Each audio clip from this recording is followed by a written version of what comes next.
Hi all, അസ്സലാമു അലൈക്കും. Welcome back to Silna's kitchen. ഇന്നത്തെ നമ്മുടെ റെസിപ്പി ഒരു അടിപൊളി ടേസ്റ്റി ആയിട്ടുള്ള ഒരു പലഹാരത്തിൻ്റെ റെസിപ്പിയാണ്.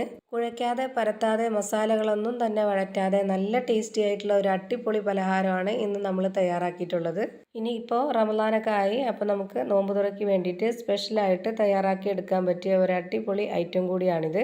അപ്പോൾ നമ്മുടെ ഈ ഒരു സിൽനാസ് കിച്ചൺ ചാനൽ ആദ്യമായിട്ട് കാണുന്നവരാണെങ്കിൽ പ്ലീസ് ഒന്ന് സബ്സ്ക്രൈബ് ചെയ്തേക്കണേ. ഒപ്പം തന്നെ ഈ വീഡിയോസ് നിങ്ങൾക്ക് ഇഷ്ടപ്പെടുകയാണെങ്കിൽ ഒരു ലൈക്ക് ചെയ്യാനും മറക്കരുത്. ഇനി നമുക്ക് റെസിപ്പിയിലോട്ട് കിടക്കാം.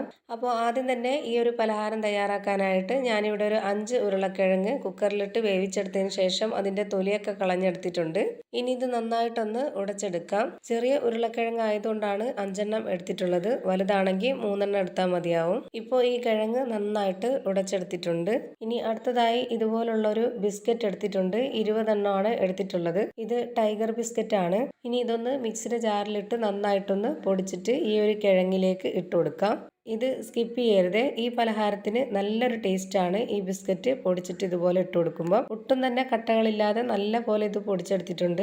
ഇനി അടുത്തതായി ഇതിലേക്ക് ഇട്ട് കൊടുക്കേണ്ടത് ഒരു 4 കോഴിമുട്ട പുഴുങ്ങിയതിന് ശേഷം ഇതുപോലൊന്ന് ചെറുതായിട്ട് ഗ്രേറ്റ് ചെയ്തെടുത്തതാണ്. ഞാനിപ്പോൾ ഇതിലേക്ക് ആദ്യം എടുത്തിട്ടുള്ള ആ ഒരു കിഴങ്ങിൻ്റെ അളവനുസരിച്ചാണ് ബാക്കിയുള്ള ഇൻഗ്രീഡിയൻസിൻ്റെ അളവും പറയുന്നത്. നിങ്ങൾ അതിൽ കൂടുതലോ കുറവോ ആണ് എടുക്കുന്നതെങ്കിൽ അപ്പോൾ അതിനനുസരിച്ച് കൂട്ടിയും കുറച്ചും ചേർത്ത് കൊടുത്താൽ മതി.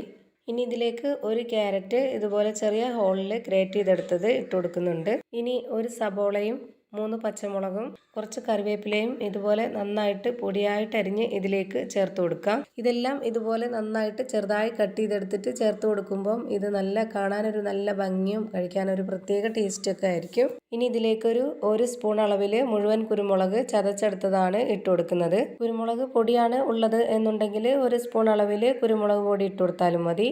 ഇനി ഇതിലേക്ക് ആവശ്യത്തിനുള്ള ഉപ്പും ഒരു 1/4 സ്പൂൺ ഗരം മസാലപ്പൊടിയും ചേർത്ത് കൊടുക്കാം. ഇനി ഇതിലേക്ക് ഒട്ടും തന്നെ വെള്ളമൊന്നും ചേർത്ത് കൊടുക്കരുത്. അല്ലാതെ തന്നെ കൈവച്ചത് നന്നായിട്ടൊന്ന് യോജിപ്പിച്ചെടുക്കാം. ഇപ്പോൾ ഇത് നന്നായിട്ട് യോജിപ്പിച്ചെടുത്തിട്ടുണ്ട്. ഇനി കയ്യിൽ കുറച്ച് എണ്ണ ഒന്ന് സ്പ്രെഡ് ചെയ്ത് കൊടുത്ത ശേഷം ഇതുപോലെ കുറച്ചെടുത്തിട്ട് ഈ ഒരു ഷേപ്പിൽ റെഡിയാക്കി എടുക്കാം. നിങ്ങൾക്ക് ഇഷ്ടമുള്ള ഏത് ഷേപ്പിൽ വേണമെങ്കിലും റെഡിയാക്കി എടുക്കാം. ഞാനിപ്പോൾ ഈ ഒരു ഷേപ്പിലാണ് റെഡിയാക്കി എടുത്തിട്ടുള്ളത്. ഇതേപോലെ തന്നെ റെഡിയാക്കി എടുത്ത് എല്ലാം ഇനി ഒരു പ്ലേറ്റിലേക്ക് മാറ്റുന്നുണ്ട്. ഇതിലിപ്പോൾ ഇത്രയും മിക്സ് എടുത്തതിൽ എനിക്കിപ്പോൾ കിട്ടിയിട്ടുള്ളത് 12 പീസാണ്. ഈ പ്ലേറ്റിൽ ഇത്രയും മാത്രം കൊള്ളുന്നതുകൊണ്ട് ഇത് മാത്രം വെച്ചെന്നേ ഉള്ളൂ. 4 ബാക്കി ഇരിപ്പുണ്ട്. ഇനി അടുത്തതായിട്ട് ഞാനിവിടെ കുറച്ച് അരിപ്പൊടി വെള്ളത്തിൽ കലക്കി എടുത്തിട്ടുണ്ട്. ഒരു 1/2 കപ്പ് അരിപ്പൊടിയിൽ 1/2 കപ്പ് വെള്ളവും കുറച്ച് ഉപ്പും ഇട്ട് കൊടുത്തിട്ട് കലക്കി എടുത്തിട്ടുള്ളതാണിത്. ഇനി നമ്മൾ റെഡിയാക്കി എടുത്തിട്ടുള്ള ആ ഒരു കൂട്ട് ഇതിലേക്ക് മുക്കിയെടുത്തതിന് ശേഷം നമുക്ക് എണ്ണയിലിട്ട് പൊരിച്ചെടുക്കാവുന്നതാണ്.